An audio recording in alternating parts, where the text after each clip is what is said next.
Hello aspirants, good morning. आप सभी का स्वागत है कौटिल्य पीसीएस के इस यूट्यूब प्लेटफॉर्म पर।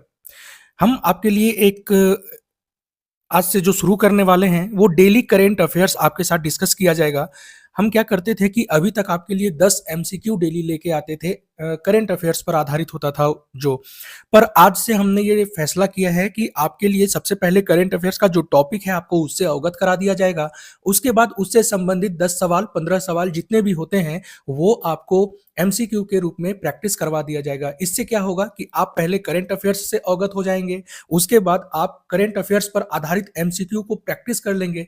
तो एक दिन का या एक दिन का जो न्यूज में रहने वाला जो टॉपिक है उससे संबंधित सभी करंट अफेयर्स और सभी पॉइंट्स आपके आपके कॉन्सेप्ट को क्लियर कर देगा, बिल्कुल, है ना। और आपको कहीं भी प्रॉब्लम नहीं होगा उस क्वेश्चन को सॉल्व करने में।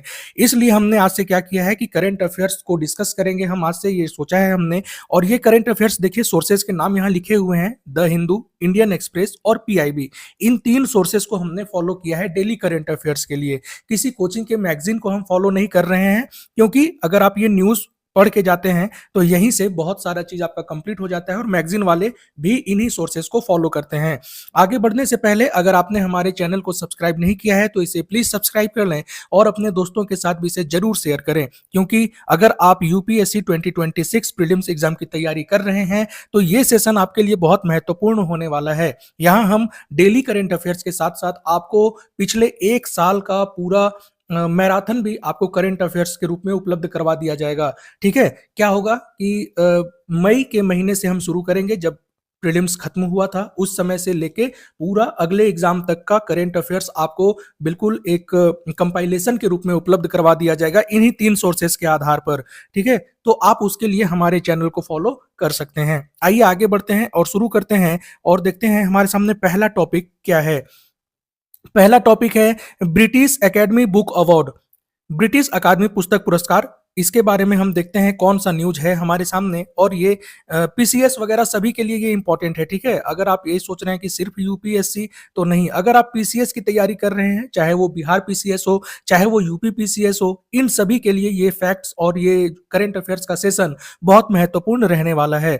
तो ब्रिटिश एकेडमी बुक अवार्ड, इसके बारे में हम देखते हैं कि ये क्यों खबरों में है।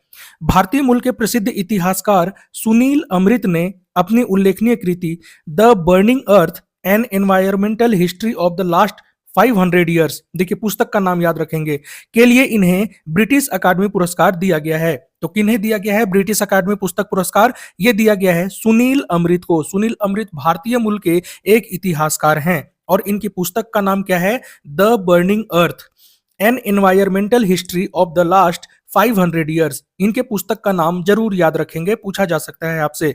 ठीक है, इस पुरस्कार के तहत 25,000 पाउंड का एक धनराशि प्रदान किया जाता है ना। आपको पता होना चाहिए कि जो ब्रिटेन है वहां की मुद्रा क्या है? पाउंड है। तो 25,000 पाउंड की धनराशि प्रदान की जाती है इस अवार्ड के तहत। सुनील अमृत जो हैं ये वर्तमान में येल विश्वविद्यालय में एक प्रोफेसर हैं इतिहास के। और इन्होंने अपने पुस्तक के माध्यम से क्या दर्शाया है कि मानव गतिविधियों ने इस पृथ्वी को कैसे तबाह किया है, कैसे बर्बाद किया है। इसमें उन्होंने जलवायु परिवर्तन, इन सभी मुद्दों को शामिल किया है। और ये जो ब्रिटिश एकेडमी बुक अवार्ड जो दिया जाता है, इसकी एक विशेषता है कि ये ऐसी पुस्तक को दिया जाता है जिस पुस्तक में विचार ज्यादा हो, है ना। वो काल्पनिक नहीं होना चाहिए, वो रियल फैक्ट्स पे आधारित पुस्तक होनी चाहिए, उसे ये अवार्ड दिया जाता है। सुनील अमृत को फुकुओका अकादमिक पुरस्कार 2024 और टॉयनबी पुरस्कार 2025 भी दिया जा चुका है। तो आपसे पूछा जा सकता है, जैसे कि बीपीएससी में इस बार एक बहुत पुराना क्वेश्चन पूछ लिया गया था, है ना। तो हो सकता है कि आपसे यहां से पूछ लिया जाए कि सुनील अमृत को फुकुओका अकादमिक पुरस्कार कब दिया गया था? तो ये 2024 का है। इस वर्ष जो दिया गया है 2025 में, एक तो टॉयनबी पुरस्कार है और एक कौन सा है? British academic book award. ठीक है, इस पुरस्कार को जीतने वाले सुनील अमृत जो हैं वो 13वें विजेता बने हैं। वर्ष 2013 से इस अवार्ड को शुरू किया गया था। ठीक है, तो अगर आपसे ईयर पूछे कि कब से इसे शुरू किया गया है, तो वर्ष 2013 से शुरू किया गया है। सुनील अमृत के साथ 5 अन्य लेखकों को भी इस अवार्ड के लिए चुना गया है और उन 5 लेखकों के नाम देख लीजिए। बहुत ज़्यादा रटने का आवश्यकता नहीं है, बट पाँचों का नाम याद रख लीजिए। हो सकता है इनमें से कुछ के नाम देके आपसे पूछ ले कि कौन इनमें से सुनील अमृत के साथ शामिल नहीं थे, है ना? ऐसा पूछा जा सकता है, तो इन नामों को आप देख लेंगे। विलियम डेल रिम्पल, पहला नाम कौन-सा है? William Dalrymple. दूसरा है लूसी एस, तीसरा है ब्रॉनवेन एवरिल, चौथा है सोफी हरमन और पांचवें हैं ग्रीम लॉसन। इन पांचों के नाम को आप बस देखते चलेंगे, क्योंकि अगर क्वेश्चन को टफ बनाना हो तो यहां से ऐसा क्वेश्चन बनाया जा सकता है। जैसा कि मैंने आपको बताया 2013 से ये अवार्ड दिया जा रहा है और किसे दिया जाता है, तो जो मतलब विचार जिस बुक में ज्यादा होते हैं, रियल फैक्ट्स पे जो बुक आधारित होता है, इस अवार्ड के लिए किसी भी राष्ट्रीयता के लेखक प्रतिस्पर्धा कर सकते हैं। जरूरी क्या है, उनकी बुक ब्रिटेन में अंग्रेजी भाषा में प्रकाशित होनी चाहिए, तभी वो इस अवार्ड के लिए फाइट कर सकते हैं। ठीक है, नेक्स्ट न्यूज को देखते हैं। नेक्स्ट न्यूज है हमारे सामने कार्बाइड गन से संबंधित। कार्बाइड गन ये कल का न्यूज है। दिवाली के अवसर पर बहुत से लोगों ने कार्बाइड गन का इस्तेमाल किया, जिसके कारण से बहुत से लोग जख्मी हुए, बहुत से लोगों की आंखों की रोशनी चली गई है। तो ये कितना खतरनाक हो सकता है। दिवाली है कि सेफ तरीके से मनाना चाहिए, पर कुछ लोग होते हैं जो मतलब पार कर देना चाहते हैं बिल्कुल हद को, तो हो गया उनके साथ दुर्घटना। चलिए आगे देखते हैं कार्बाइड गन से संबंधित कौन कौन से फैक्ट्स हैं हमारे सामने। गैस लाइटर, प्लास्टिक पाइप और कैल्शियम कार्बाइड का इस्तेमाल करके इसे बनाया जाता है। तो पहला सवाल आपसे पूछा जा सकता है कि ये बनता कैसे है, तो गैस लाइटर, प्लास्टिक पाइप और कैल्शियम कार्बाइड, ठीक है, इनके इस्तेमाल से कार्बाइड गन बनाया जाता है। जब कार्बाइड गन से विस्फोट किया जाता है तो उस विस्फोट से एसिटिलीन गैस निकलती है। कौन सी गैस निकलती है? एसिटिलीन गैस निकलती है। और एसिटिलीन गैस जो है ये आंखों के कॉर्निया को 90% तक जला सकती है। ये आईसीएमआर का रिपोर्ट था, है ना, कि 90% तक कॉर्निया को जला सकती है ये एसिटिलीन गैस। इसीलिए मध्य प्रदेश ने अभी क्या किया है, कार्बाइड गन पर प्रतिबंध लगा दिया है। कैल्शियम कार्बाइड और पानी के रासायनिक रिएक्शन से एसिटिलीन गैस जो है ये न केवल धमाका करती है, बल्कि ये आंखों की रोशनी तक छीन सकती है। 90% तक जब कॉर्निया जल जाएगा तो फिर लोगों का आंख कहाँ सेफ रह पाएगा, है ना। तो इन सभी को ध्यान में रखेंगे। कार्बाइड गन से संबंधित 2 फैक्ट्स यहाँ पर किनसे किनके इस्तेमाल से ये बनता है और इसके विस्फोट से कौन सी गैस निकलती है, ये याद रखेंगे। आपसे पीसीएस वगैरह में यहाँ से सवाल बनाया जा सकता है।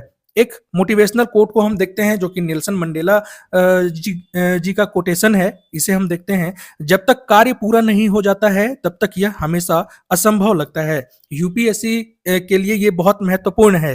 तैयारी में घुसना आसान है, तैयारी में सस्टेन करना जो है ये आपका मुश्किल काम है, क्योंकि एक बहुत ही क्या बोल सकते हैं, अप्रत्याशित एग्जाम है ये, है ना। इसमें सफलता और असफलता कोई मान नहीं सकता है कि उसे कब मिलेगा। तो आप कितने मजबूती के साथ डटे रहते हैं, कितना डेडिकेशन के साथ डटे रहते हैं, वो ये लाइन आपको बताती है ना। और असंभव हमेशा लगता है हर काम, तो वो कब पूरा होगा, जब आप बिल्कुल एक डेडिकेशन के साथ लगे रहेंगे। ठीक है, तो लगे रहिए हमारे साथ करंट अफेयर्स को बिल्कुल कंप्लीट कीजिए। करंट अफेयर्स ही नहीं है ये, करंट अफेयर्स के साथ साथ आपका स्टैटिक पोर्शन भी यहाँ पर कंप्लीट हो जाएगा। आइए आगे बढ़ते हैं और देखते हैं नेक्स्ट न्यूज को। प्रधानमंत्री मोदी जो हैं अभी बिहार में रैली कर रहे हैं और बिहार में रैली के साथ साथ उन्होंने मखाना बोर्ड का जिक्र किया है, इसलिए राष्ट्रीय मखाना बोर्ड एक बार फिर से खबरों में आ गया है। हम देखते हैं राष्ट्रीय मखाना बोर्ड क्या है। तो राष्ट्रीय मखाना बोर्ड का उद्घाटन कहाँ किया गया है? पूर्णिया में किया गया है। ठीक है, राष्ट्रीय मखाना बोर्ड बिहार के पूर्णिया जिले में इसे शुरू किया गया है। और राष्ट्रीय मखाना बोर्ड की घोषणा कब की गई थी? तो केंद्रीय बजट 2025 में इसकी घोषणा की गई थी। मखाना को फॉक्स नट भी कहा जाता है, याद रखेंगे। यहाँ जो फैक्ट्स आपको बताया जा रहा है आप उसे प्लीज बहुत ध्यान से देखेंगे, क्योंकि इस सेशन के खत्म होने के आधे घंटे के बाद आपको एमसीक्यू का सेशन मिल जाएगा, जिसमें 15 सवाल हैं और 15 सवाल इन्हीं न्यूज पर आधारित हैं। ठीक है, तो अगर आप इस सेशन को अच्छे से देखेंगे तो वहां आपको बहुत ज्यादा एक्सप्लेनेशन की आवश्यकता नहीं पड़ेगी। पर अगर आप इसे मिस करते हैं तो फिर वहाँ आपको लगेगा कि कैसे बता रहे हैं, सब ऊपर से पार हो रहा है, ठीक है? तो ध्यान रखेंगे। मखाना को फॉक्स नट भी कहा जाता है और केंद्र सरकार ने मखाना बोर्ड स्थापित करने के लिए 475 करोड़ रुपए के विकास परियोजना की मंजूरी दी है। तो अगर आपसे पूछे लागत तो 475 करोड़ याद रखेंगे, ठीक है? मखाना जो है ये किसका खाद्य बीज होता है? तो आपका यूराइल फेरोक्स ये नाम याद रखेंगे, यूराइल फेरोक्स। दक्षिण और पूर्वी एशिया के कुछ हिस्सों में पाई जाने वाली एक जलीय फसल है, ठीक है? तो ध्यान रखेंगे मखाना कैसा है? एक जलीय फसल है और मखाना को कभी-कभी काला हीरा भी कहा जाता है। मखाना का फल जो होता है वो ब्लैक कलर में होता है और जब उसे बिल्कुल प्रोसेस करके उसे जब निकाला जाता है तब वो व्हाइट कलर में निकलता है ना। तो अगर मूल रूप से पूछे कि मखाना किस कलर में होता है तो वो ब्लैक कलर में होता है, इसीलिए उसे काला हीरा भी कहते हैं। जो मखाना होता है इसमें कैलोरी और वसा बहुत कम होती है। पादप आधारित प्रोटीन इसमें अच्छी खासी मात्रा में होता है। जो हमें फाइबर चाहिए खाने के रूप में, खाद्य रूप में जो फाइबर चाहिए होता है वो फाइबर की मात्रा इसमें अधिक होती है।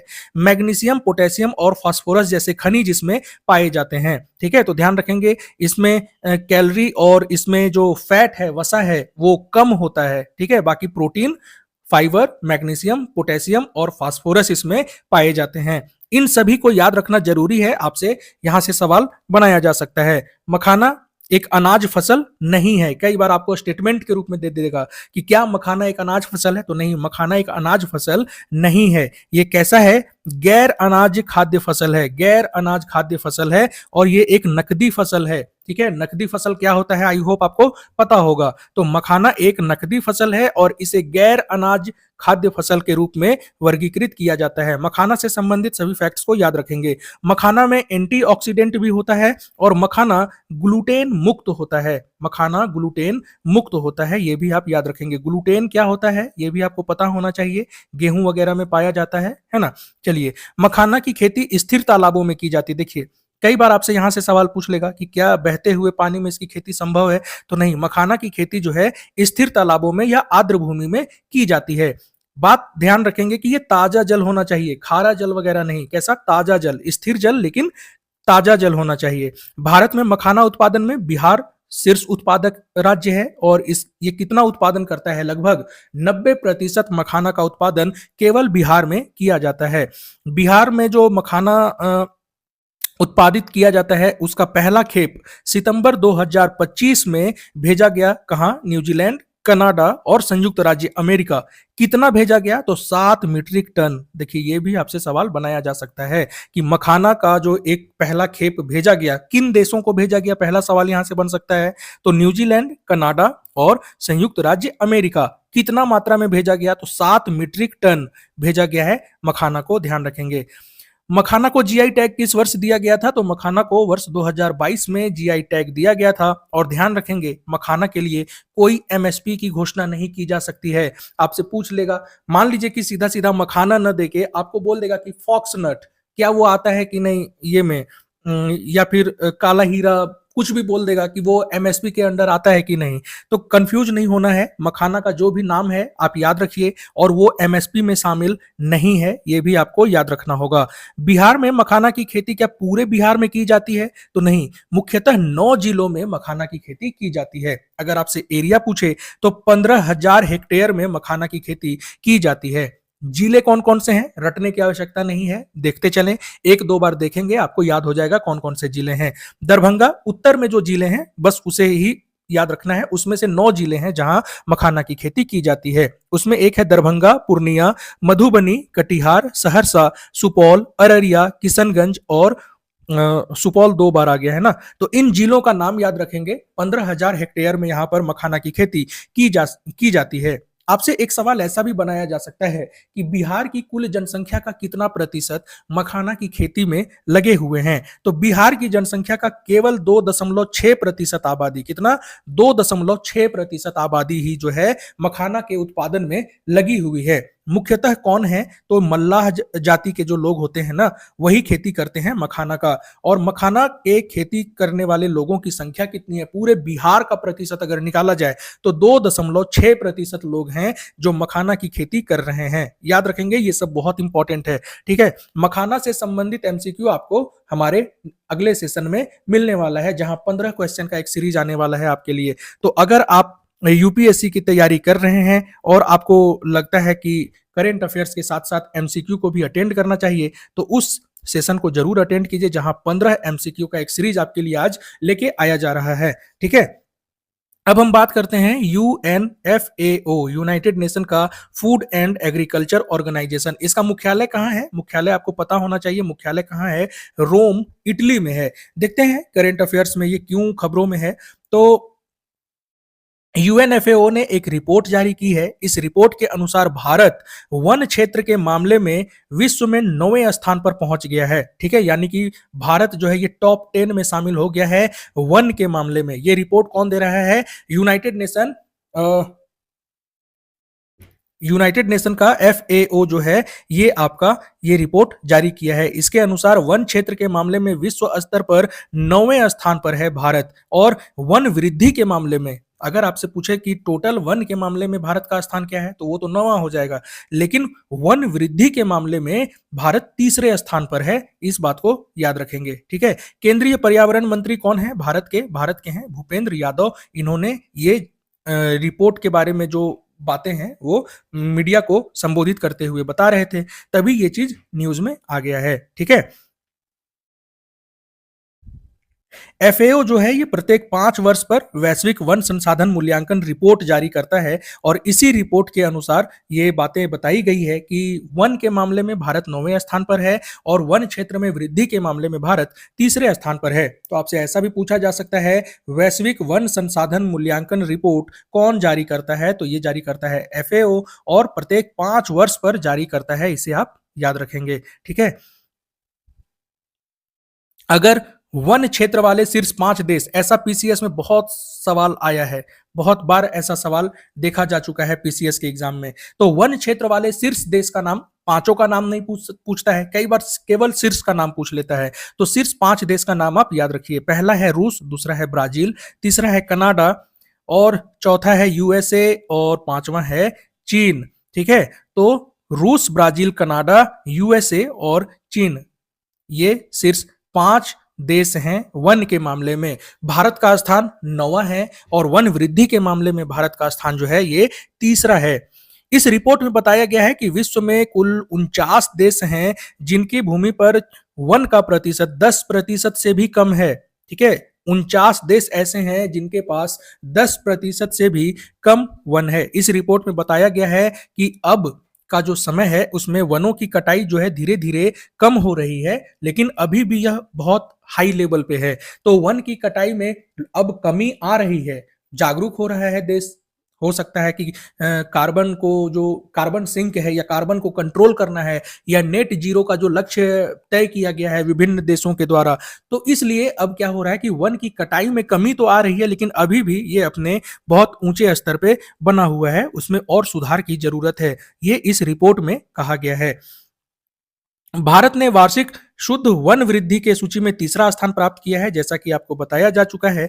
चीन और रूस वे देश हैं जहां इस अवधि में सर्वाधिक शून्य वन वृद्धि हुई है।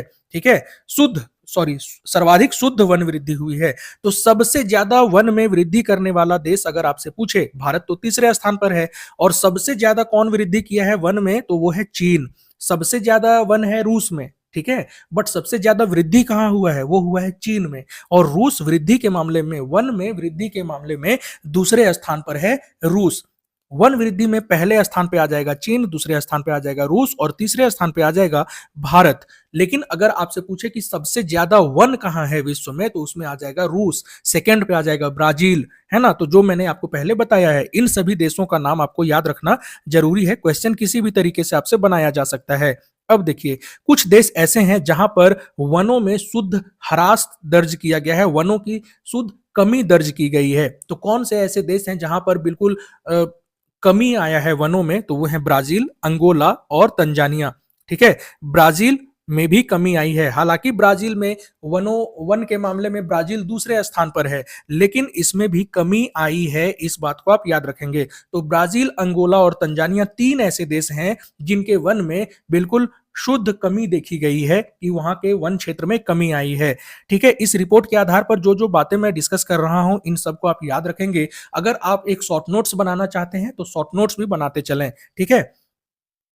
अ, भारत का जो वन क्षेत्र है वो अगर विश्व के कुल प्रतिशत में देखा जाए तो कितना है? विश्व के कुल प्रतिशत का 2% वन है केवल भारत के पास। और मिलियन हेक्टेयर में देखें तो 72.74 मिलियन हेक्टेयर भारत का वन क्षेत्र है। प्रतिशत याद रखिए, हेक्टेयर पूछने की संभावना थोड़ी कम होती है ना। भारत में वन क्षेत्र में वृद्धि किया गया है मुख्यतः किन पेड़ों के लगने के कारण या किन पौधों को लगाने के कारण? तो उसमें पहला है बांस और दूसरा है रबर। ठीक है, तो बांस और रबर जैसे पौधों को लगाने के कारण भारत के वन क्षेत्र में वृद्धि दर्ज की गई है। ध्यान रखेंगे, बांस और रबर। एफएओ जो है ये 5 वर्ष पे जो रिपोर्ट जारी करता है उसका नाम मैं आपको बता चुका हूं, लेकिन ये हर 2 वर्ष पे एक और रिपोर्ट जारी करता है, उसका नाम है a state of the world's forest. State of the world's forest जो है ये हर 2 साल पे एफएओ के द्वारा जारी किया जाता है, इसे आप याद रखेंगे। अब एफएओ के बारे में हम कुछ और न्यूज देख लेते हैं। तो खाद्य और कृषि संगठन की स्थापना वर्ष 1945 में की गई थी, और ये संयुक्त राष्ट्र की एक विशेष एजेंसी है। ठीक है, United Nation Food and Agriculture Organization के बारे में हम बात कर रहे हैं। इसकी स्थापना वर्ष 1945 में की गई थी, और यह संयुक्त राष्ट्र की एक विशेष एजेंसी है, इसे आप याद रखेंगे। प्रत्येक वर्ष विश्व में 16 अक्टूबर को विश्व खाद्य दिवस मनाया जाता है, क्योंकि 16 अक्टूबर के दिन ही एफएओ की स्थापना की गई थी, इसीलिए 16 अक्टूबर को विश्व खाद्य दिवस मनाया जाता है। कई बार आपसे ऐसे दिवस का भी पूछ लेता है ना, जैसे अभी मैं आपको बताऊं तो 2 एग्जाम रेगुलर, एक तो आपका बीपीएससी था और दूसरा यूपीपीसीएस था। इसमें कंटिन्यू पूछा है कि ओजोन दिवस कब मनाया जाता है ना। यूपी में तो खैर मैच करने वाला था, बट बिहार वाले में डायरेक्ट था ओजोन दिवस कब मनाया जाता है। तो हो सकता है कि आपसे पूछ ले विश्व खाद्य दिवस कब मनाया जाता है। आपको याद रखना चाहिए कि 16 अक्टूबर को विश्व खाद्य दिवस मनाया जाता है। चलिए देखिए, इसका मुख्यालय कहाँ है? इसका मुख्यालय रोम, इटली में स्थित है। यूएनएफएओ जो है ये कुछ रिपोर्ट जारी करता है। अब वो रिपोर्ट कौन कौन से हैं, इन रिपोर्ट्स का नाम याद रखना जरूरी है। तो पहला रिपोर्ट है वैश्विक मत्स्य पालन और एक्वाकल्चर की स्थिति, जिसे सोफिया नाम है ना। चलिए देखिए, शॉर्टकट में जो नाम दिया गया ना, सोफिया, सोफो, सोफी, सोफा, सोको, याद रखिए कितना इजी है ना। तो यूएनएफएओ का जो रिपोर्ट आ रहा है उसके लिए आपको अगर पूरा नाम याद नहीं रखना है तो सोफिया, सोफो, सोफी, सोफा, सोको याद रख लीजिए। आंसर जब आए तो उसका आप उसे शॉर्ट में बना के देखिएगा कि ये नाम आ रहा है कि नहीं। अगर ये आ रहा है तो यूएनएफएओ का है, नहीं अगर ये कर सकते हैं तो पूरा नाम याद रख लीजिए। मत्स्य पालन और एक्वाकल्चर की स्थिति का रिपोर्ट जारी करता है यूएनएफएओ। विश्व में वनों की स्थिति क्या है ये रिपोर्ट जारी करता है। वैश्विक खाद्य सुरक्षा और पोषण की स्थिति क्या है ये जारी करता है यूएनएफएओ। खाद्य और कृषि की स्थिति क्या है वो भी यूएनएफएओ के द्वारा जारी किया जाता है। कृषि कमोडिटी बाजार की स्थिति क्या है ये रिपोर्ट भी यूएनएफएओ के द्वारा जारी किया जाता है। तो ये हमारा यूएनएफएओ और उससे संबंधित जो रिपोर्ट आया था वो फैक्ट्स आपको बता दिया गया है। आगे बढ़ते हैं और आपको बता दें, हर दिन जो 10 सवाल लेके आया जा रहा था आपके लिए, उसमें आज 15 सवालों को शामिल किया गया है। इसीलिए पहले आपके साथ मैं करंट अफेयर्स को डिस्कस कर रहा हूं, ताकि उन 15 सवालों को बनाने में आपको ज्यादा परेशानी ना हो। आइए आगे बढ़ते हैं और देखते हैं नेक्स्ट न्यूज को। नेक्स्ट न्यूज है हमारे सामने global burden of disease report. तो सबसे पहले global burden of disease report, इसे कब जारी किया गया है, इसके क्या फैक्ट्स हैं, क्या इसमें महत्वपूर्ण चीजें बताई गई हैं, ये भारत के संदर्भ में कौन से पॉइंट्स इसमें हैं, इन सभी को हम इसमें देखेंगे। आइए आगे बढ़ते हैं। और आगे बढ़ने से पहले आपसे रिक्वेस्ट है दोस्तों, अगर आपने हमारे चैनल को अभी तक सब्सक्राइब नहीं किया है तो इसे प्लीज सब्सक्राइब कर लें और अपने दोस्तों के साथ भी इसे जरूर शेयर करें। और वीडियो अगर पसंद आ रहा है, हमारा इंफॉर्मेशन जो हम आपके लिए लेके आ रहे हैं, ये अगर आपको अच्छा लग रहा है तो सेशन को लाइक भी जरूर करें, क्योंकि बहुत मेहनत लगती है। 3-3 सोर्सेस से इन सभी चीजों को निकालना वाकई टफ है। ठीक है, चलिए आइए आगे बढ़ते हैं और देखते हैं global burden of disease report क्या कहती है। विश्व स्वास्थ्य सम्मेलन 2025 जिसका आयोजन 12 से 14 अक्टूबर को बर्लिन जर्मनी में किया गया था। तो पहला सवाल आपसे यहीं से बनाया जा सकता है, विश्व स्वास्थ्य सम्मेलन 2025 का आयोजन कहाँ किया गया था? तो ध्यान रखेंगे, बर्लिन जर्मनी में इसका आयोजन किया गया था।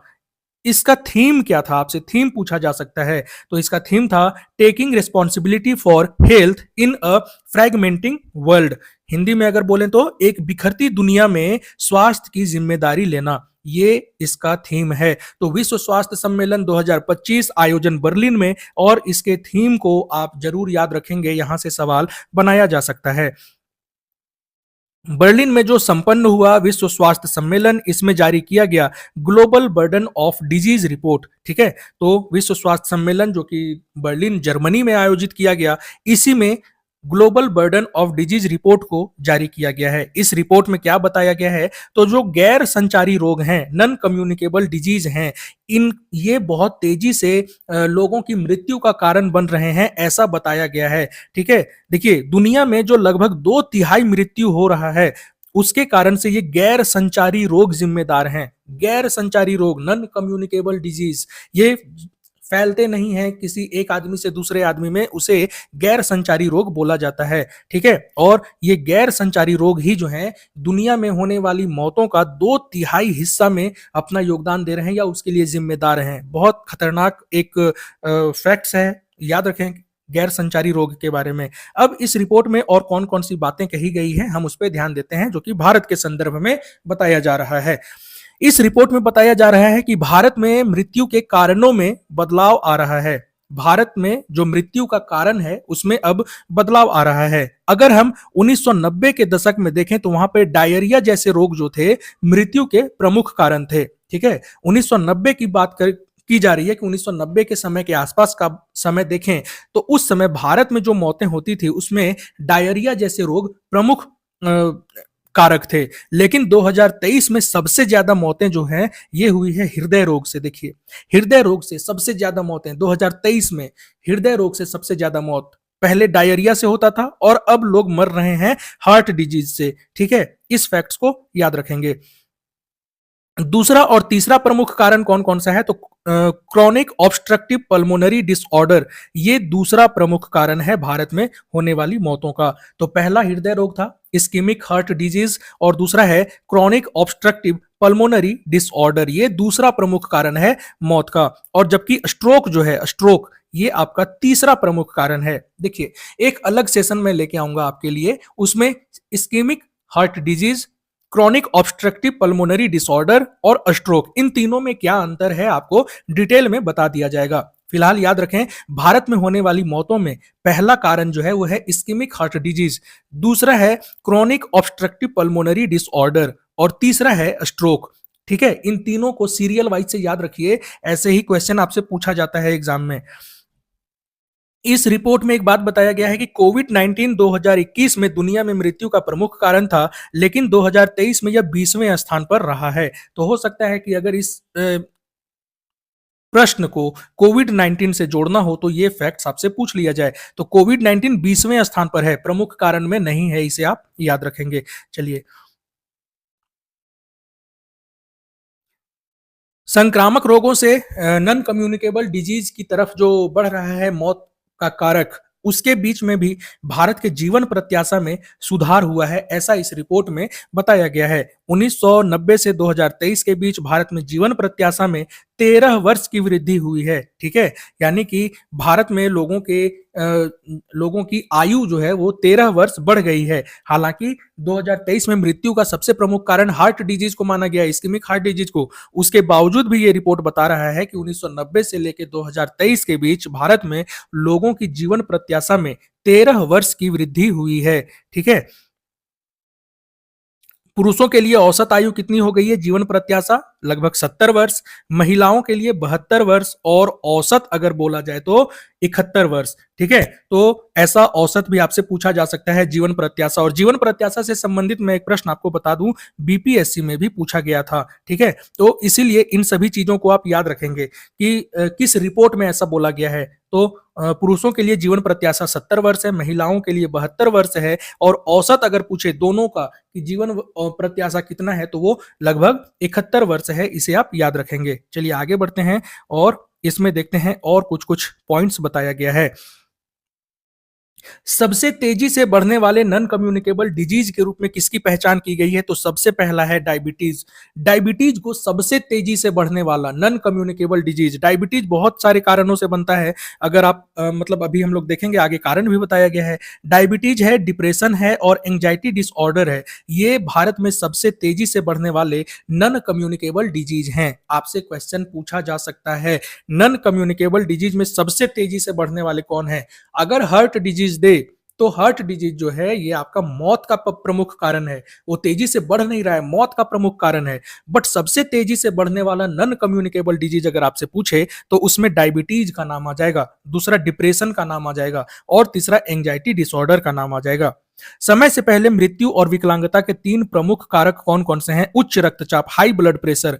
हाई ब्लड प्रेशर जो है ये आपका नॉन कम्युनिकेबल डिजीज को भी बहुत कारण है उसका, है ना। वायु प्रदूषण आप जानते ही हैं, वायु प्रदूषण, धूम्रपान से वगैरह से जो ये डायबिटीज वगैरह हो रहा है, डिप्रेशन में लोग जा रहे हैं, अस्थमा वगैरह जो हो रहा है, उसके लिए एयर पॉल्यूशन कहीं ना कहीं जिम्मेदार है ना। धूम्रपान लोग कर रहे हैं वो भी जिम्मेदार है। अब डायबिटीज जो है केवल मीठा खाने से तो होता नहीं है। डायबिटीज बहुत ज्यादा अल्कोहल अगर कोई कंज्यूम कर रहा है, बहुत ज्यादा स्मोकिंग कर रहा है, तो उससे भी डायबिटीज होता है। डायबिटीज का कोई एक कारण नहीं है ना। तो ध्यान रखेंगे, भारत में सबसे तेजी से बढ़ने वाला नॉन कम्युनिकेबल डिजीज कौन है? तो वो है आपका डायबिटीज। विश्व स्वास्थ्य संगठन ने नॉन कम्युनिकेबल डिजीज के बारे में क्या कहा है, हम ये जान लेते हैं। क्योंकि WHO आप जानते हैं पूरे विश्व में सबसे प्रमुख संस्था है जो कि किसी रोग आदि के बारे में अपनी बात को बताता है। तो नॉन कम्युनिकेबल डिजीज को क्रॉनिक डिजीज भी कहा जाता है। लंबे समय तक चलने वाला रोग है ये। नॉन कम्युनिकेबल डिजीज बहुत लंबे समय तक रहता है और ये आनुवांशिक, शारीरिक, पर्यावरणीय और व्यवहारिक कारकों के संयोजन से भी उत्पन्न होता है। ध्यान रखेंगे, कारकों को याद रखेंगे, आनुवांशिक, शारीरिक, पर्यावरणीय और व्यवहारिक कारक, ये सभी जिम्मेदार हैं नॉन कम्युनिकेबल डिजीज के लिए। आनुवांशिक से मैं आपको बता दूं, जैसे डायबिटीज की हम बात कर रहे हैं, तो डायबिटीज एक नॉन कम्युनिकेबल डिजीज है, पर वो भी आनुवांशिक रूप से होता है लोगों को। ठीक है, तो ध्यान रखेंगे, आनुवांशिक, शारीरिक, पर्यावरणीय और व्यवहारिक कारक जिम्मेदार होते हैं नॉन कम्युनिकेबल डिजीज को। और नॉन कम्युनिकेबल डिजीज को क्रोनिक डिजीज भी बोला जाता है और ये बहुत लंबे समय तक किसी इंसान में रहते हैं। ठीक है, इसके ठीक होने की संभावना कम हो जाती है, लोग बस उसे कंट्रोल करता है। ठीक है, अब नॉन कम्युनिकेबल डिजीज में मुख्य प्रकार कौन कौन से हैं? तो हृदय संबंधी रोग, कैंसर, कैंसर भी एक नॉन कम्युनिकेबल डिजीज है। क्रोनिक श्वसन रोग जो है जैसे अस्थमा वगैरह, डायबिटीज है ये भी आपका नॉन कम्युनिकेबल डिजीज है ना। तो इन सभी फैक्ट्स को आप याद रखेंगे नॉन कम्युनिकेबल डिजीज के बारे में। हाल ही में इन नॉन कम्युनिकेबल डिजीज को नियंत्रित करने के लिए कौन से कदम उठाए गए हैं विश्व में, उसकी बात अब हम कर लेते हैं। संयुक्त राष्ट्र ने एक घोषणा को स्वीकृत किया है। देखिए इतना लंबा चौड़ा शीर्षक से एक घोषणा को स्वीकृत किया है। इस घोषणा का उद्देश्य क्या है? 2030 तक 15 करोड़ तंबाकू उपयोगकर्ता को कम करना, 15 करोड़ लोगों का रक्तचाप नियंत्रण में लाना और 15 करोड़ लोगों को मानसिक स्वास्थ्य सेवाओं तक पहुंच दिलाना है। ठीक है, तो अगर आपसे पूछे कि यूएन ने हाल ही में नॉन कम्युनिकेबल डिजीज को नियंत्रित करने के लिए कौन से लक्ष्य निर्धारित किए हैं, तो 2030 तक के लिए लक्ष्य निर्धारित किए हैं। पहला है 15 करोड़ लोगों को तंबाकू के उपयोग से दूर करना। ठीक है, तंबाकू उपयोग को नियंत्रित करना 15 करोड़ लोगों में। दूसरा है 15 करोड़ लोगों को रक्तचाप, उनका जो ब्लड प्रेशर है 15 करोड़ लोगों का, उनका रक्तचाप को ठीक करना। और तीसरा है 15 करोड़ लोगों का मानसिक स्वास्थ्य को ठीक करना। ये 3 उद्देश्य हैं, याद रखेंगे तीनों। आपसे एक सवाल मैं पूछ रहा हूं कि भारत सरकार ने मानसिक स्वास्थ्य के लिए ब्रांड एम्बेसडर के रूप में किसे नियुक्त किया है हाल ही में, और पहली बार उसे नियुक्त किया गया है उनका नाम मैं आपको अपने करंट अफेयर्स के सेशन में बता चुका हूं। अगर आपको ये पता है तो आप हमें कमेंट बॉक्स में जरूर बताएंगे, ठीक है। और सेशन कैसा लग रहा है ये भी आप हमें कमेंट बॉक्स में जरूर बताएंगे। आइए आगे बढ़ते हैं और देखते हैं और कौन कौन से न्यूज हैं हमारे सामने। तो अतिरिक्त जानकारी के रूप में एसडीजी 3.4 अगर आपसे पूछ ले कि नॉन कम्युनिकेबल डिजीज से संबंधित सस्टेनेबल डेवलपमेंट गोल कौन सा है, तो वो 3.4 है। इसे आप याद रखेंगे, ठीक है। चलिए और देखते हैं। 2023 से 30 तक एक नॉन कम्युनिकेबल डिजीज को रोकने के लिए रोड मैप जारी किया जा रहा है। किनके द्वारा? तो विश्व स्वास्थ्य सभा के द्वारा, ठीक है। तो 2023 से 30 तक के समय को नॉन कम्युनिकेबल डिजीज को नियंत्रित करने के लिए एक रोड मैप लाया जा रहा है विश्व स्वास्थ्य सभा के द्वारा। इसे आप याद रखेंगे। आगे बढ़ते हैं और देखते हैं अपने नेक्स्ट न्यूज को। तो ये अभी तक का जो हमारा सेशन था, इसमें बहुत कुछ ऐसा सवाल है, यहीं से आपसे 8 से 10 सवाल बनाया जा सकता है। और 2026 प्रीलिम्स को टारगेट करते हुए आपके लिए एक स्पेशल लाया जाएगा टेस्ट सीरीज। और ये टेस्ट सीरीज आपको बिल्कुल फ्री ऑफ कॉस्ट हमारे ग्रुप में उपलब्ध करवाया जाएगा, हमारे टेलीग्राम चैनल पर भी और हमारे व्हाट्सएप चैनल पर भी, व्हाट्सएप ग्रुप में भी। तो अगर आप हमारे व्हाट्सएप ग्रुप और टेलीग्राम चैनल से जुड़ना चाहते हैं तो डिस्क्रिप्शन बॉक्स में आपको लिंक दिया हुआ है, आप वहां से जाके ज्वाइन कर सकते हैं। 2026 प्रीलिम्स के लिए पूरे 1 साल के करेंट अफेयर्स का टेस्ट सीरीज आपको बिल्कुल फ्री ऑफ कॉस्ट हमारे ग्रुप में उपलब्ध करवा दिया जाएगा। इसके लिए आप हमारे चैनल को सब्सक्राइब कर लें और डिस्क्रिप्शन बॉक्स में जाके हमारे ग्रुप को जरूर ज्वाइन कर लें। लोकपाल संस्था के बारे में देखते हैं। अगली खबर जो है ये लोकपाल संस्था से संबंधित है। वर्तमान में लोकपाल के अध्यक्ष कौन हैं? तो वो हैं एएम खानविलकर, ये नाम याद रखेंगे। और वर्तमान में लोकपाल में कितने सदस्य हैं? 7 सदस्य हैं, ठीक है। वर्तमान में लोकपाल में 7 सदस्य हैं और अध्यक्ष कौन है? एएम खानविलकर, ये आप याद रखेंगे। लोकपाल क्या है? भारत में एक स्वतंत्र भ्रष्टाचार निरोधक प्राधिकरण है जो जनहित का प्रतिनिधित्व करता है। ये तो आपको पता होना चाहिए। किस अधिनियम के तहत लोकपाल का गठन किया गया है? लोकपाल और लोकायुक्त अधिनियम 2013 के तहत। भारत में पहला लोकपाल कब मिला भारत को? तो 2019 में। ये कौन थे? पिनाकी चंद्र घोष, पीसी घोष। भारत के पहले लोकपाल के रूप में अगर आपसे पूछे कि किनका नियुक्ति किया गया था तो 2019 में इनकी नियुक्ति की गई थी और वो थे पीसी घोष, ठीक है, पिनाकी चंद्र घोष। लोकपाल का ऐतिहासिक विकासक्रम को हम लोग देख लेते हैं। भारत में प्रशासनिक सुधार आयोग 1966 में जिसका गठन किया गया था, इसने पहली बार ये सिफारिश की थी कि केंद्र में लोकपाल और राज्य में लोकायुक्त की नियुक्ति की जानी चाहिए, है ना। तो प्रशासनिक सुधार आयोग 1966 ने ये सिफारिश दिया था, लेकिन ये हो नहीं पाया। 1968 से लेकर 2001 तक 8 बार, टोटल 8 बार लोकपाल विधेयक को लाया गया, परंतु ये पारित नहीं हो सका। महाराष्ट्र पहला राज्य था जिसने लोकायुक्त और उप लोकायुक्त अधिनियम 1971 के तहत लोकायुक्त का गठन किया, है ना। तो टाइम याद रखेंगे 1971। फिर आपको पता होना चाहिए 2011-12 के समय पे अन्ना हजारे जो हैं ये बहुत महत्वपूर्ण आंदोलन चलाते हैं और उनके आंदोलन का ही ये फल था कि लोकपाल एवं लोकायुक्त की नियुक्ति संबंधी अधिनियम को पारित किया गया। अब लोकपाल की संरचना से संबंधित फैक्ट्स को हम लोग देख लेते हैं। 2013 के अधिनियम के अनुसार लोकपाल में एक अध्यक्ष और अधिकतम 8 सदस्य हो सकते हैं। अधिकतम सदस्यों की संख्या अगर आपसे पूछे तो 8 हो सकते हैं। टोटल पूछे कि कुल अधिकतम कितने हो सकते हैं तो 9, उसमें एक अध्यक्ष हो जाएंगे और 8 आपके सदस्य हो जाएंगे, ठीक है। वर्तमान में कितने हैं? 7 हैं, 6 सदस्य हैं और एक अध्यक्ष है। अध्यक्ष एएम खानविलकर हैं। तो लोकपाल में एक अध्यक्ष और अधिकतम 8 सदस्य हो सकते हैं और इनमें से 50% सदस्य जो है वो न्यायिक क्षेत्र से जुड़े हुए होने चाहिए। टोटल 9 सदस्यों में से आधे सदस्य जो हैं उनके लिए जरूरी है कि वो न्यायिक पृष्ठभूमि से आते हों, कहीं के वो पूर्व मुख्य न्यायाधीश रहे हो या सिर्फ न्यायाधीश रहे हो किसी उच्च न्यायालय के, ऐसा उनके लिए जरूरी है, आधे सदस्यों के लिए, है ना। चलिए, साथ ही 50% सदस्य जो हैं ये अनुसूचित जाति, अनुसूचित जनजाति, अन्य पिछड़ा वर्ग, अल्पसंख्यक और महिला वर्ग से होने चाहिए, ठीक है। तो ये फैक्ट्स को आप याद रखेंगे। 50% सदस्य न्यायिक क्षेत्र से होने चाहिए और 50% क्षेत्र इन संबंधित क्षेत्रों से होने चाहिए, इसे आप याद रखेंगे। राज्यों में लोकायुक्त होते हैं और वहीं केंद्र में लोकपाल हो जाता है ना। चलिए,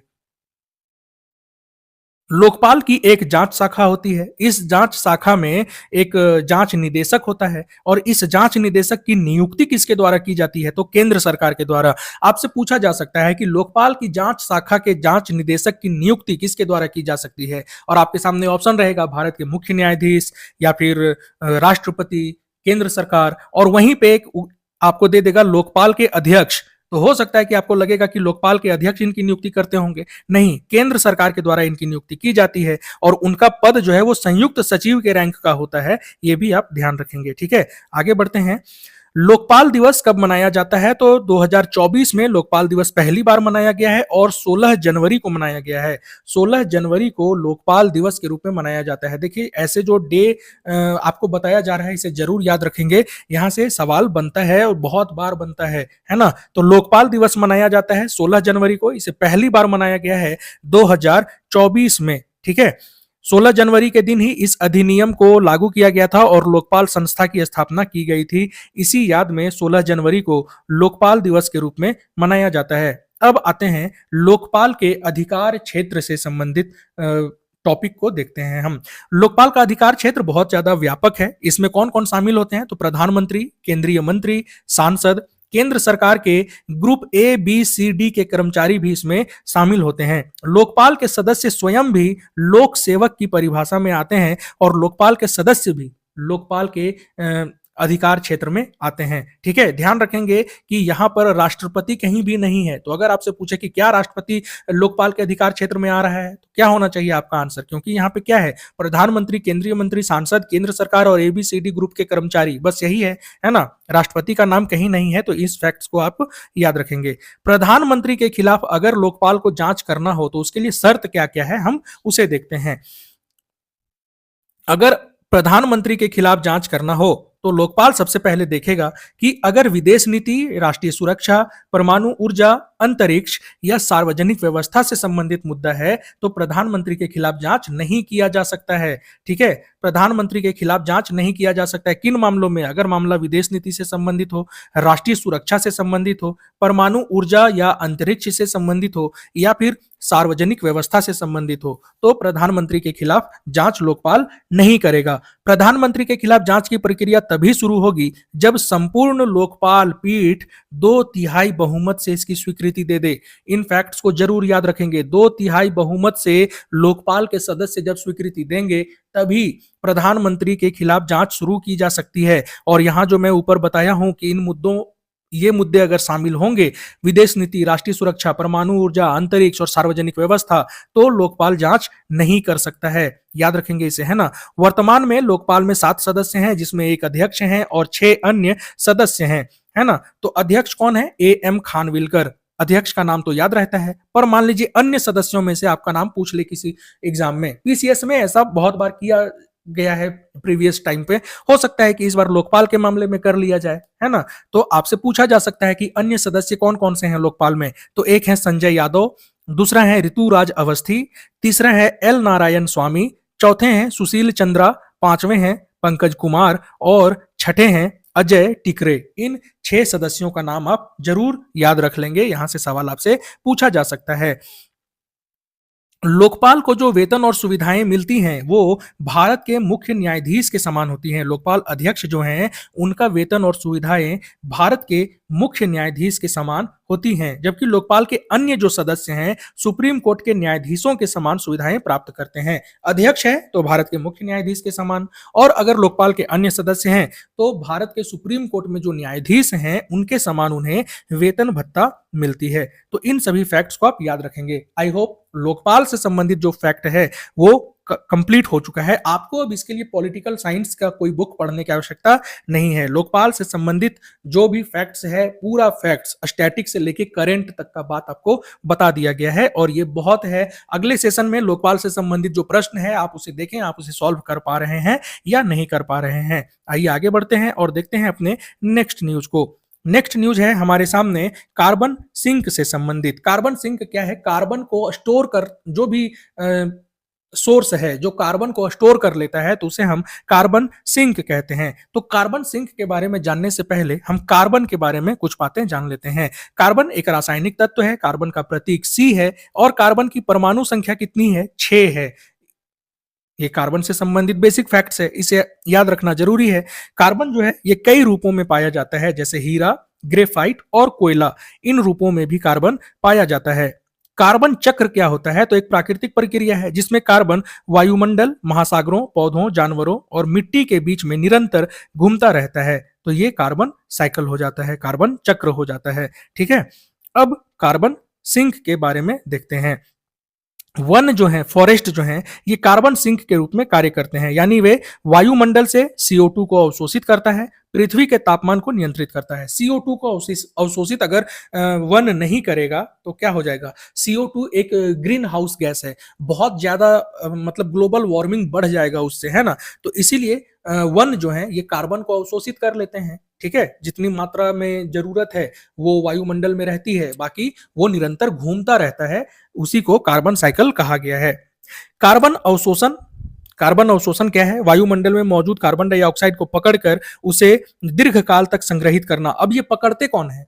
क्या हम और आप पकड़ सकते हैं? नहीं, पकड़ते हैं या तो वो मैन मेड कोई तरीका होता है या फिर प्राकृतिक तरीका। प्राकृतिक तरीका में वन है, महासागर है ना, ये सभी क्या करते हैं कि कार्बन को कैप्चर कर लेते हैं। अब देखिए, जो कार्बन का जो अवशोषण है ये दो तरीके से हो सकता है, या तो वो प्राकृतिक तरीके से हो सकता है या तो वो कृत्रिम तरीके से हो सकता है।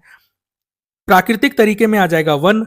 वन अभी यहां पर मैं आपको परसेंटेज बताता चल रहा हूं, इन परसेंटेज को याद रखेंगे। फॉरेस्ट जो है ये कितने प्रतिशत कार्बन को अवशोषित करता है? तो लगभग विश्व के 30 से 40% कार्बन को अवशोषित करता है कौन? वन। ठीक है, आपसे ऐसा एग्जाम में दिया जा सकता है कि मान लीजिए 3 सोर्सेस हैं, तीनों सोर्सेस के नाम दे देगा और बोलेगा प्रतिशत के आधार पर बताएं कि सबसे ज्यादा कार्बन का अवशोषण कौन करता है। तो 30 से 40% कार्बन का अवशोषण जो है ये आपका करता है वन, फॉरेस्ट वाला एरिया, है ना। अब सबसे ज्यादा फॉरेस्ट कहां पर है? रूस में। तो सबसे ज्यादा फॉरेस्ट, जो कि मैं अभी आपको बताया था पीछे न्यूज में, सबसे ज्यादा फॉरेस्ट अगर रूस में है तो सबसे ज्यादा कार्बन का अवशोषण भी तो रूस में होगा ना, क्योंकि वन बहुत ज्यादा है। सेकेंड नंबर पे ब्राजील है, तो ब्राजील कार्बन को अवशोषित करेगा सबसे ज्यादा। तो रूस, ब्राजील, कनाडा, चीन और अमेरिका, ये 5 देश हैं जो कार्बन के शीर्ष अवशोषक देश हैं, क्योंकि यहाँ पे वन बहुत ज्यादा मात्रा में है। और वन का प्रतिशत कितना बताया गया? विश्व में 30 से 40%। दूसरा है महासागर। महासागर भी कार्बन डाइऑक्साइड को अवशोषित करने का काम करता है, और महासागरों का अगर परसेंटेज पूछ ले तो 25 से 30% इनका परसेंटेज है। यानी कि अगर आपसे पूछे कि सबसे ज्यादा कार्बन कौन अवशोषित करता है? वन, 30 से 40%। फॉरेस्ट। सेकेंड नंबर पे आएगा महासागर, जिसका है परसेंटेज 25 से 30%, है ना। और आगे देखते हैं, आगे है मिट्टी। मिट्टी और भूमिगत जैविक अवशेष, ये जो है 20 से 25% तक करते हैं। तो थर्ड नंबर पे आ जाएगा मिट्टी, सेकंड नंबर पे आ जाएगा महासागर और पहले नंबर पे आ जाएगा फॉरेस्ट एरिया, है ना। ये कार्बन को अवशोषित करने का काम करते हैं। कृत्रिम तरीके से अगर पूछा जाए तो कृत्रिम तरीके में हमारे पास तीन तरीका है। एक है कार्बन कैप्चर एंड स्टोरेज तरीका, दूसरा है डायरेक्ट एयर कैप्चर तरीका, और तीसरा है bio energy with carbon capture, है ना। इन सभी में क्या किया जाता है कि कार्बन को औद्योगिक संयंत्र या फिर वायुमंडल इत्यादि से सीधे संग्रहित किया जाता है और उन्हें स्टोर कर दिया जाता है। तो ये कृत्रिम तकनीक है कार्बन को स्टोर करने का।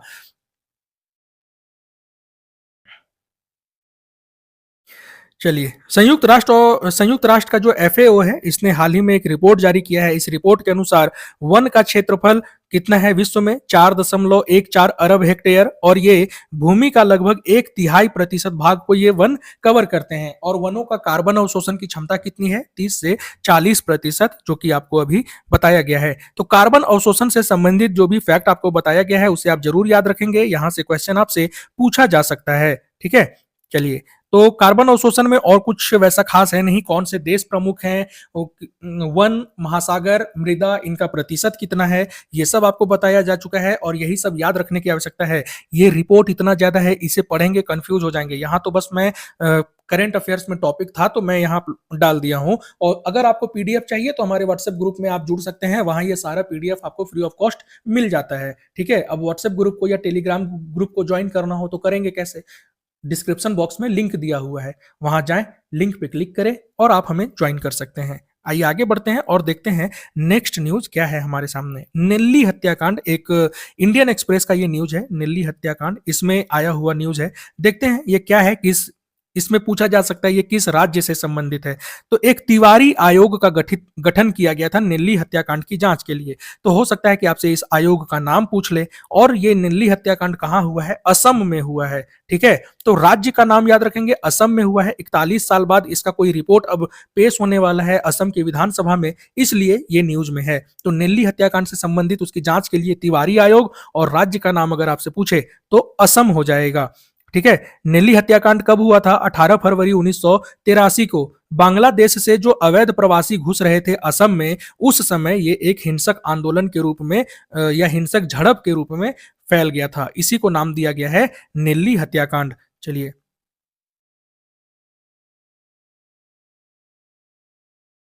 अब देखते हैं वन अधिकार अधिनियम से संबंधित, इससे संबंधित एक एमसीक्यू रखा गया है, इसीलिए इसे यहाँ पर मैं डिस्कस कर रहा हूँ आपके सामने, ताकि यहाँ पर जो भी महत्वपूर्ण फैक्ट्स हैं वो आपको पता हो जाए, एमसीक्यू में आपको कोई दिक्कत ना आए। वन अधिकार अधिनियम 2006, इसमें आदिवासी जो मिनिस्ट्री ऑफ ट्राइबल अफेयर्स है, इसने सुप्रीम कोर्ट में एक याचिका दायर किया। इस याचिका में 2012 के नियमों को चुनौती दिया गया था। ठीक है, तो अभी क्या इस पे आने वाला है मामला, वो हम लोग देख लेते हैं, है ना। सुप्रीम कोर्ट में दाखिल जो याचिका किया गया, उसमें केंद्र सरकार ने न केवल अधिनियम की कानूनी वैधता की रक्षा की, बल्कि यह भी रेखांकित किया कि कानून केवल भूमि स्वामित्व को नियंत्रित करने तक सीमित नहीं है। देखिए, ये कोई याचिका रखा गया होगा आपका वन अधिकार अधिनियम से संबंधित, इसमें बहुत ज्यादा जाने की आवश्यकता है नहीं, है ना। इसमें चलते रहता है, ऐसे याचिका वगैरह आते रहते हैं। हम देखते हैं इसमें आपका 2012 में जो अधिनियम लाया गया था, उसके तहत कौन कौन से अधिकार प्रदान किए गए हैं, किसे किसे प्रदान किया गया है। तो सामुदायिक अधिकार प्रदान किया गया है लोगों को, सामुदायिक द्वारा वन संसाधनों का प्रबंधन का अधिकार दिया गया है, लघु वन उत्पादों का निपटान का अधिकार दिया गया है, और परंपरागत अधिकारों की रक्षा के लिए ग्राम सभा का अधिकार दिया गया है। ये 4 अधिकार दिए गए हैं। 2006 में पारित जो ये अधिनियम था, इसका उद्देश्य क्या था? वनवासियों, अनुसूचित जनजातियों, अन्य पारंपरिक वनवासियों के वन अधिकारों को मान्यता देना और उनकी मान्यता को प्रदान करना। पीढ़ियों से इन भूमि पर रहते आ रहे हैं जो, उनके लिए है ये सिर्फ। ठीक है, इनके अधिकार को कभी औपचारिक रूप से दर्ज नहीं किया गया था, लेकिन अब अधिकारों को 2012 में औपचारिक रूप से दर्ज कर लिया गया है। तो यहाँ पर आपसे सवाल पूछा जा सकता है कि जो जनजाति लोग हैं उन्हें कौन कौन से अधिकार दिए गए हैं? तो यही 4 अधिकार हैं। सामुदायिक अधिकार है, समुदाय द्वारा वन संसाधनों के प्रबंधन का अधिकार है, लघु वन उपज का निपटान का भी अधिकार है उन्हें, और परंपरागत अधिकारों की रक्षा के लिए ग्राम सभा का भी अधिकार उन्हें प्रदान किया गया है। इससे संबंधित जो हम एमसीक्यू देखेंगे, उसमें आपको समझ में आ जाएगा ये क्यों खबरों में है और यहाँ से सवाल कैसे बनाया जा सकता है। अगर हम इसे पढ़ने बैठे तो ये एक बहुत बड़ा टॉपिक है, इसे पढ़ना इतना आसान है नहीं, बहुत बड़ा टॉपिक है, बहुत कुछ इसमें शामिल हो जाता है। अगर आप चाहते हैं कि इस टॉपिक से संबंधित एक सेशन आपके लिए लाया जाए, तो आप हमें बताएंगे।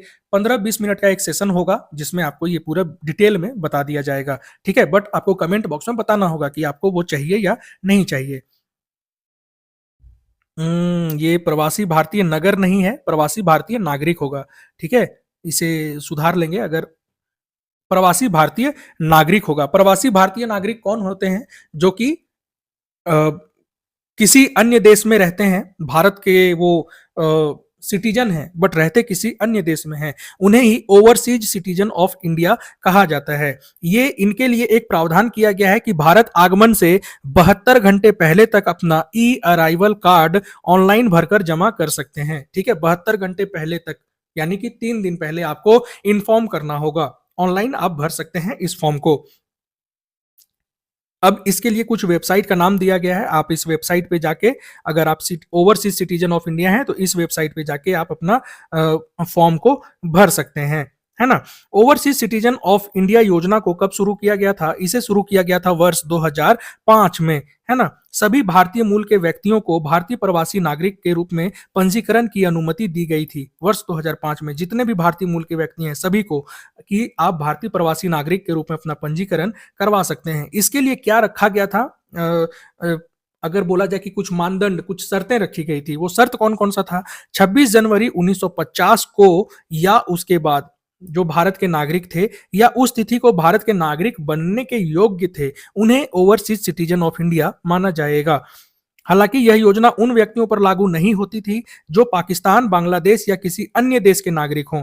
ठीक है, ध्यान रखेंगे, पाकिस्तान और बांग्लादेश के नागरिकों को इससे अलग रखा गया, या किसी अन्य देश की अगर आप नागरिकता ले चुके हैं तो भी उन्हें अलग रखा गया था। अगर आप भारतीय मूल के हैं और पाकिस्तान और बांग्लादेश से संबंधित नहीं हैं, तो आप ओवरसीज सिटीजन ऑफ इंडिया के लिए दावा कर सकते हैं।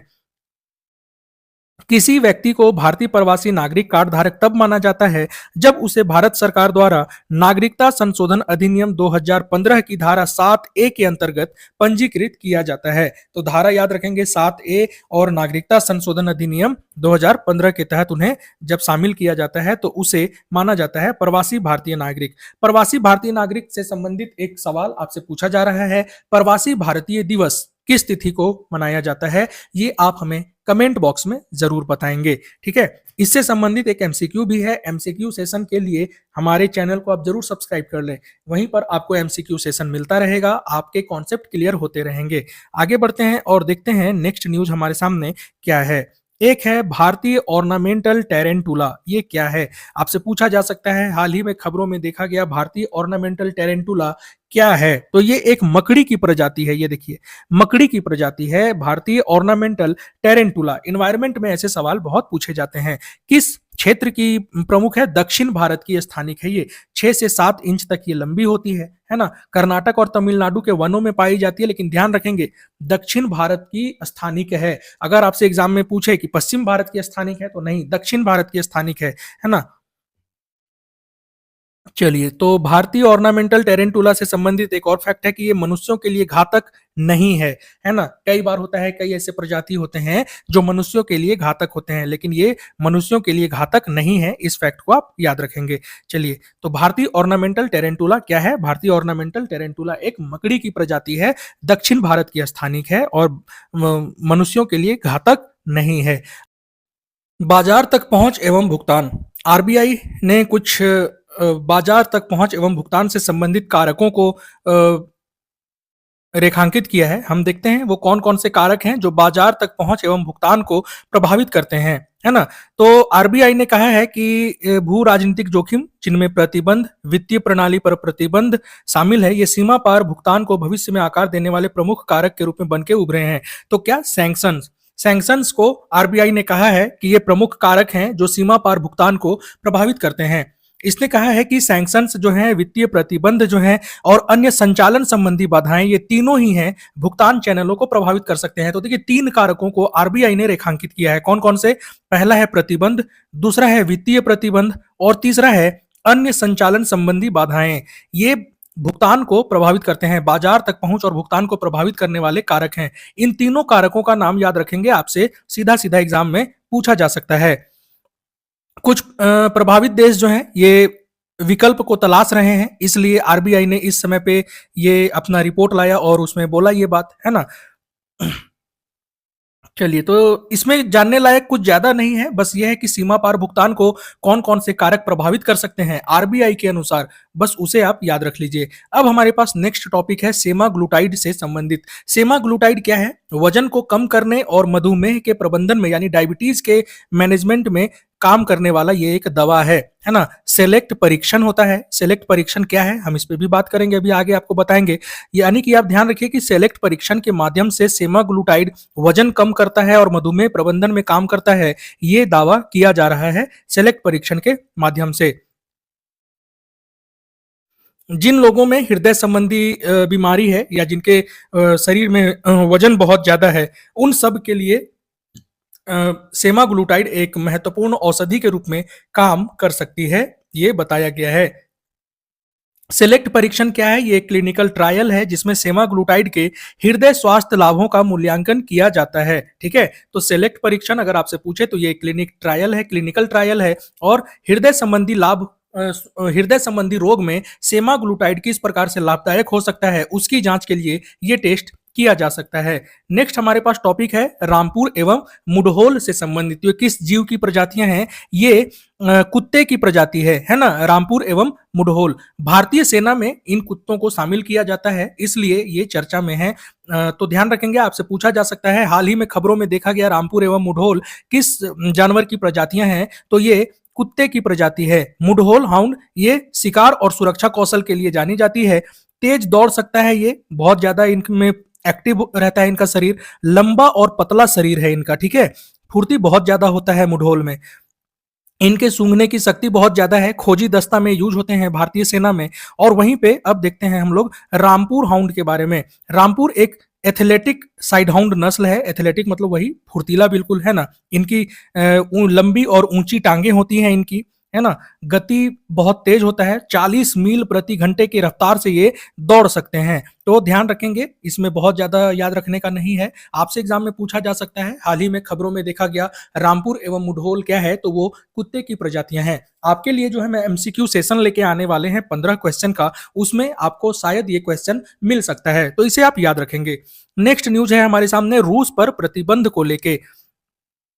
यूरोपियन यूनियन और यूएसए ने क्या किया है? रूस पर प्रतिबंध को लेके कुछ और अपने कदम को मजबूत बनाया है। तो वहां से कुछ स्टेटमेंट बेस्ड क्वेश्चन जो है आपसे पूछा जा सकता है, इसलिए हम इस टॉपिक को यहां पर लेके आए हैं।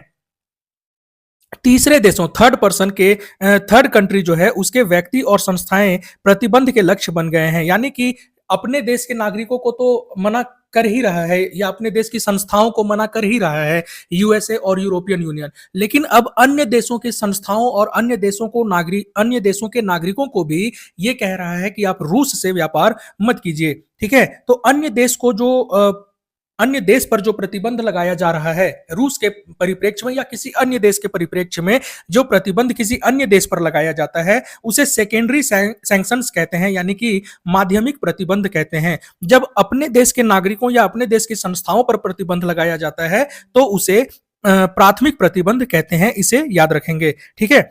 प्राथमिक प्रतिबंध क्या होता है? किसी राज्य के अपने नागरिकों या अपने क्षेत्र को नियंत्रित करते हैं तो उसे प्राथमिक प्रतिबंध कहते हैं। वही माध्यमिक प्रतिबंध क्या है? बाहरी पक्षों को लक्षित करते हैं, है ना।